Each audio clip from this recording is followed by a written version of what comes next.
A fair-goer gets a different perspective on the day before the fair. The grounds appear nearly deserted. There's even grass to be seen. But the air is full of anticipation.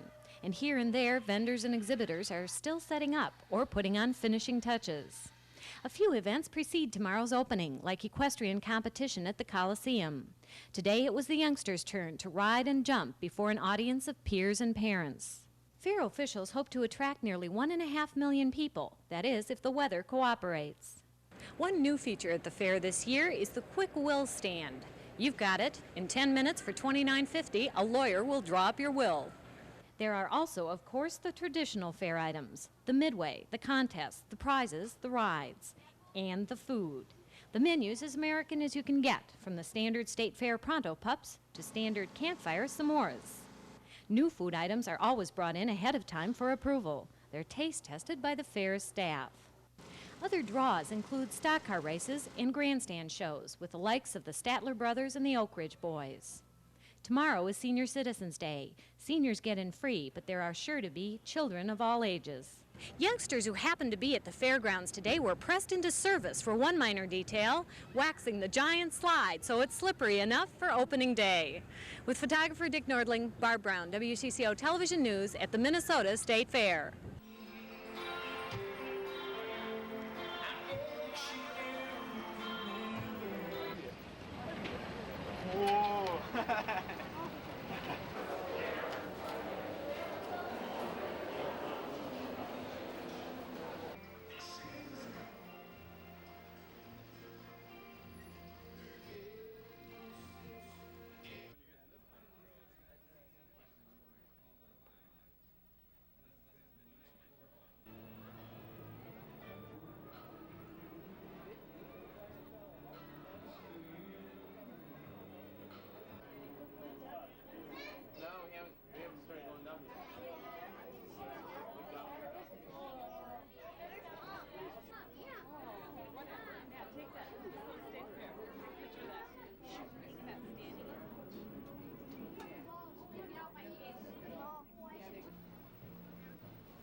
We're going to have a good time this morning. I can feel it in my bones.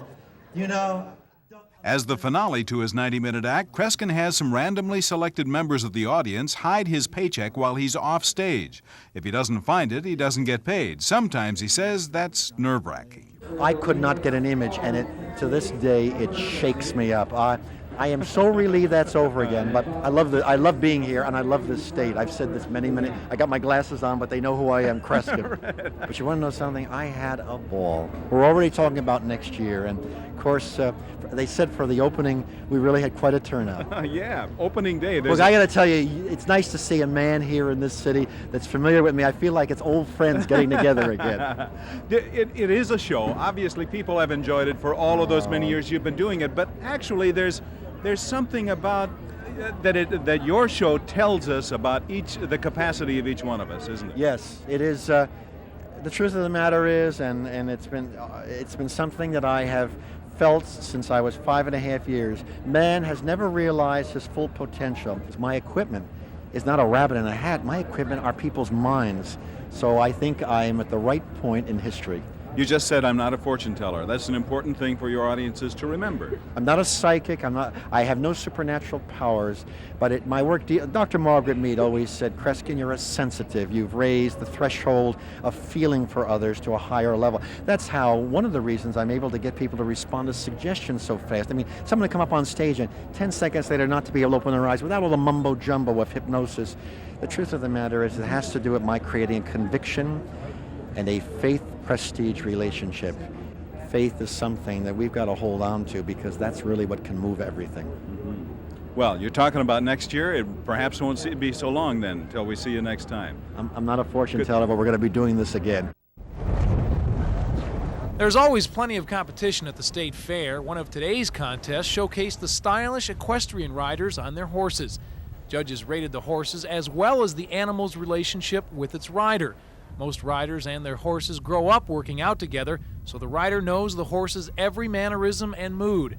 It's that understanding that's needed to bring home a blue ribbon. And this keeps the uterus and ovaries in places. While many events are entertaining, this one today was educational. Pet surgery was performed, giving fairgoers the opportunity to watch actual surgeries on television screens outside the operating room. The operations are set up so even the most squeamish onlookers can watch and learn about the animals. In this operation, the veterinarian is spaying a dog while giving a lesson on the pet overpopulation problem. Get wet. There you go. And it wouldn't be a fair story if we didn't talk about food. Today we captured kids making some of the treats. Youngsters churned honey cream butter and mixed ice cream the old-fashioned way. But of course, the best part of the job is eating what they made. It's only $2 to get in right now. The last day of the fair is going on. We're going to scare the pants off you.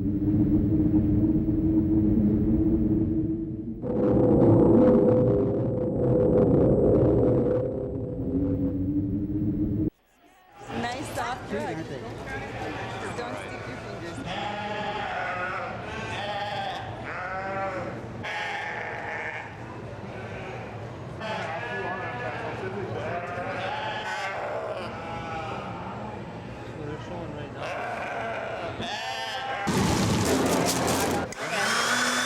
More than 300 concession stands, everything from waffles and cookies to snow cones, Australian chips, pocket pies, cheese on a stick, and corn fritters are out to make a buck. And it's a big buck to be made. Over 100 this week, but don't tell my husband. But to get in on this feeding frenzy is no picnic, no matter how sweet the goodie.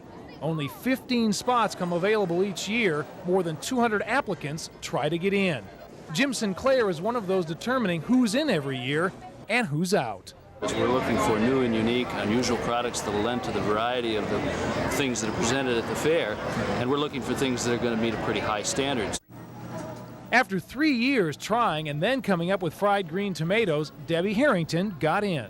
This year we found a product that nobody else had, and was, the fair was real excited about it because it was so different, and it's really generated a lot of popularity. What is this right here?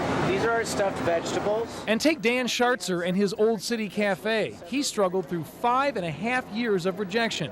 He says it took a campaign this year to reach the promised land. After a kind of media blitz and phone calling and letter writing, and they changed their mind. They reversed their decision. We were really happy about it. Of course, the bottom line to stay in business here at the fair is the taste.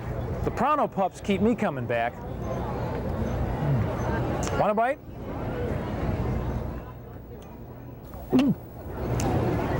Like I said, the taste. Can I get another one of these? Brad Good, 4 News at 6.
Here in the big compartment and fixing a bungee jump is Chuck, so come on in.